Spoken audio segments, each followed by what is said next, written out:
জাগো বাহে কোনটা সবাই দুলু ভাই ডাক দিছে আইসো আমরা তিস্তা বাঁচাই।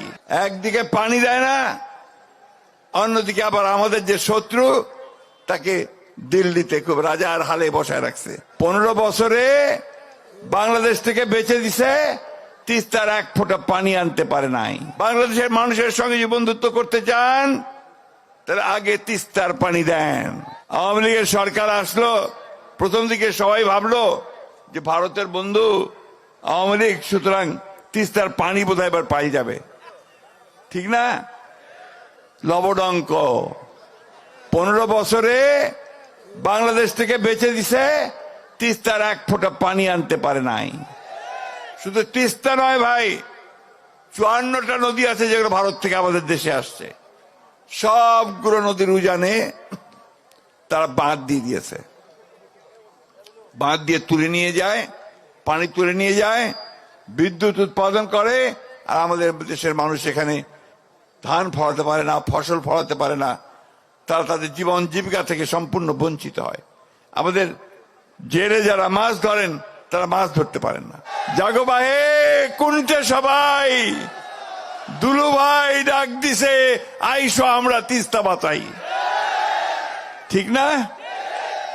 এই যে আন্দোলন শুরু হলো, এই আন্দোলন আমরা শেষ পর্যন্ত নিয়ে যাব। মৌলানা আব্দুল হামিদ খান ভাসানী মুসলিম জননেতা, তিনি একদিন ফারাক্কা মার্চ করেছিলেন গঙ্গার পানির ন্যায্য হিস্যার জন্য।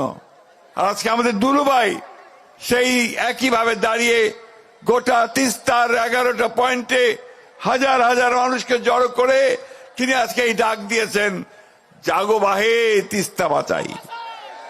বন্ধুগণ, এটা শুধু স্লোগান নয়, এটা আপনাদের এই তিস্তার পারের মানুষের যে বাঁচার যে তাগিদ, বাঁচার জন্য যে আহাজারি, তারই আওয়াজ আজকে বেরিয়ে আসছে। একদিকে পানি দেয় না, অন্যদিকে আবার আমাদের যে শত্রু তাকে দিল্লিতে খুব রাজার হালে বসায় রাখছে।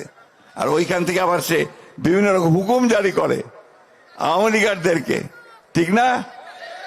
আওয়ামী লীগ আছে নাকি? আরো পালাইছেন, আমার সাথে সাথে সব পালাইছে।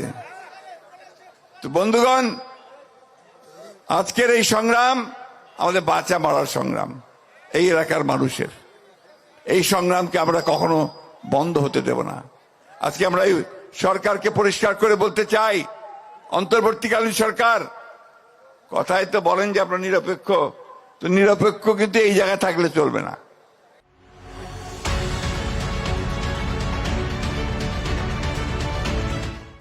এই জায়গায় আপনাকে মুখ খুলতে হবে, ভারতকে বলতে হবে যে আমার পানি ন্যায্য হিস্সা আমি চাই। আর আপনি যেহেতু অন্তর্বর্তীকালীন সরকার, খুব তাড়াতাড়ি নির্বাচনটা দিয়ে জনগণের সরকারের হাতে ক্ষমতা দেন। ভারতকে পরিষ্কার করে বলতে চাই, আগেও বলেছি এখনো বলছি, বাংলাদেশের মানুষের সঙ্গে যে বন্ধুত্ব করতে চান তাহলে আগে তিস্তার পানি দেন, সীমান্তে গুলি করে হত্যা বন্ধ করেন, আর আমাদের সঙ্গে বড় দাদা মতন যে আচরণ সেটা বন্ধ করেন।